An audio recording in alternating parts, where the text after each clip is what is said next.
అందరికీ నమస్కారం. నేను మీ విజయ్ కుమార్ వెటనరీ డాక్టర్. ఈ వీడియోలో మనము థంబ్‌నెయిల్‌లో చూపించిన విధంగా కోళ్ల పరిశ్రమకు సంబంధించినటువంటి కొన్ని ముఖ్యమైనటువంటి డౌట్లను క్లారిఫికేషన్ చేసుకుందాము. సో ఈ వీడియో చాలా ఇంట్రెస్టింగ్‌గా ఉంటుంది. తప్పకుండా పూర్తిగా చూడండి. పూర్తిగా చూసి మీకు నచ్చినట్లయితే తప్పకుండా లైక్ చేయండి. అయితే మొదటి టాపిక్ కోడి గుడ్డు శాకాహారమా. ఇప్పుడు పశువులలో ఎలాగైతే మనకు పశువు ఈనిన తర్వాత పాలు వస్తూ ఉంటాయి. అదేవిధంగా కోడికి కూడా కోడి గుడ్డు పెట్టడం కోసం పుంజుకోడి దాటవలసిన అవసరం లేదండి. పెట్టకోడి యొక్క అండాశయం నుంచి ప్రతిరోజు ఒక్కొక్క అండం అనేది విడుదలవుతుంటుంది. ఆ అండం చుట్టూ తెల్లటి పొర మరియు పెంకు ఏర్పడి మనకు బయటికి గుడ్డు రూపంలో రావడం జరుగుతుంది.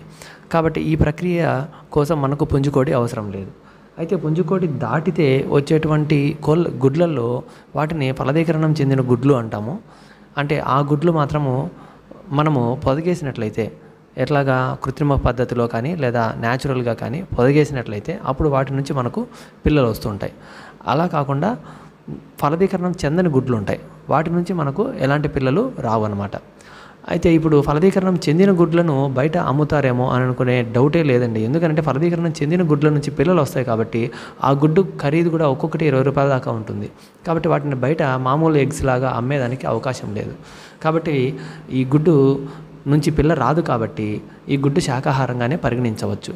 అది సో రెండో ప్రశ్న, ఈ కోళ్ళ పరిశ్రమలో ఎన్నో ఏళ్ళుగా జరుగుతున్నటువంటి పరిశోధనల ఫలితంగా అభివృద్ధి చెందినటువంటి కోళ్లను ఉత్పత్తి చేయడం జరిగింది. ఈ కోళ్ళు వీటి సామర్థ్యం ఏంటంటే 7 వారాల్లోనే ఇవి దాదాపు 2.5 కిలోల బరువు వచ్చేదానికి అవకాశం ఉంటుంది. దీనికోసం అవి దాదాపు 4 కిలోల దాకా దానాన్ని తింటూ ఉంటాయి.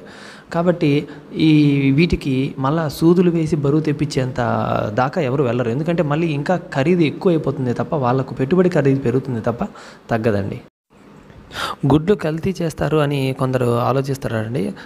ఒక విషయం చెప్తానండి, ప్రపంచంలో కల్తీ చేయలేనటువంటి పదార్థం ఏదైనా ఉందనంటే అది గుడ్డు ఒకటేనండి.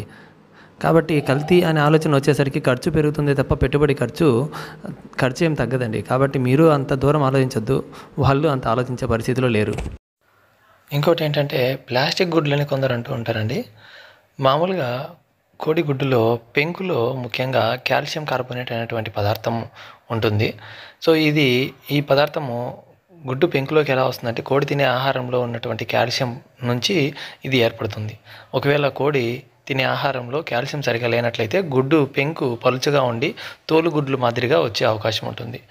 అప్పుడు అలాంటి గుడ్లను మన వాళ్ళు కొందరు అపోహతో వాటిని ప్లాస్టిక్ గుడ్లు అనుకుంటూ ఉన్నారు.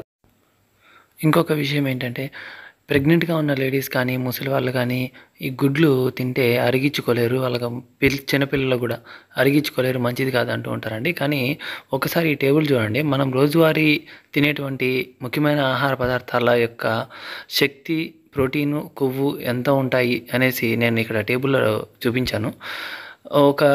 ఒక గుడ్డు తిన్నట్లయితే మనకు అందాజుగా ఒక 55 కిలో క్యాలరీల శక్తి మాత్రమే వస్తుందండి శరీరానికి. అలాగే ఒక పాలు 100 గ్రాములు తాగినా కూడా మనకు 75 కిలో క్యాలరీల శక్తి వస్తుంది. సో మీకు ఒక గుడ్డు తిన్నా 100 గ్రాముల పాలు తాగినా కూడా మీకు ఇంచుమించు అదే శక్తి, ప్రోటీను అలాగే కొవ్వులు వస్తుంటాయి. కాబట్టి అలాంటి అపోహ ఏం పెట్టుకోకుండా గుడ్డును సంపూర్ణ ఆహారంగా అన్ని వయసు వారు తీసుకోవచ్చు. ఇంకొక ముఖ్యమైన అపోహ ఏంటంటే గుడ్డులో కొలెస్ట్రాల్ ఎక్కువగా ఉంటుందని చెప్పి చాలామంది తినడం మానేస్తుంటారు. లెక్క ప్రకారం చూసుకున్నట్లయితే ఒక గుడ్డులో మనకు అందాజుగా 180 మిల్లీగ్రాముల కొలెస్ట్రాల్ అనేది ఉంటుంది. ఈ 180 మిల్లీగ్రాముల కొలెస్ట్రాల్ కూడా ఉండేది గుడ్డు యొక్క పచ్చ సొనలో మాత్రమే ఉంటుంది. గుడ్డు యొక్క తెల్ల సొనలో కొలెస్ట్రాల్ కానీ ఫ్యాట్ కానీ ఏమీ ఉండదండి. గుడ్డు యొక్క తెల్ల సొనలో కేవలం ప్రోటీన్స్ ఉంటాయి. గుడ్డు యొక్క పచ్చ సొనలో కొలెస్ట్రాలు, విటమిన్స్, మినరల్స్ ఇలాంటి ఇతర ఖనిజ లవణాలన్నీ కూడా, పోషకాలన్నీ కూడా ఉంటాయి.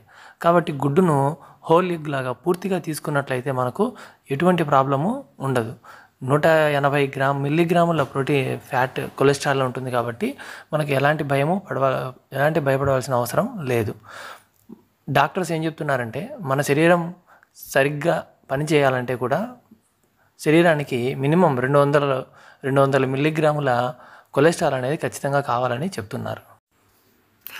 బర్డ్ ఫ్లూ లాంటి జబ్బులు వచ్చినప్పుడు కూడా మనము కోడి గుడ్డు కానీ మాంసం కానీ తినాలనుకుంటే బాగా ఉడికించి బ్రహ్మాండంగా తినచ్చండి. ఎప్పుడైనా కూడా వీటి వల్ల ఎలాంటి జబ్బులు మనకి రావు, ప్లస్ మన ఆరోగ్యం కూడా బాగా ఉండాలంటే ఇవి ఖచ్చితంగా మన శరీరానికి కావాల్సినటువంటి.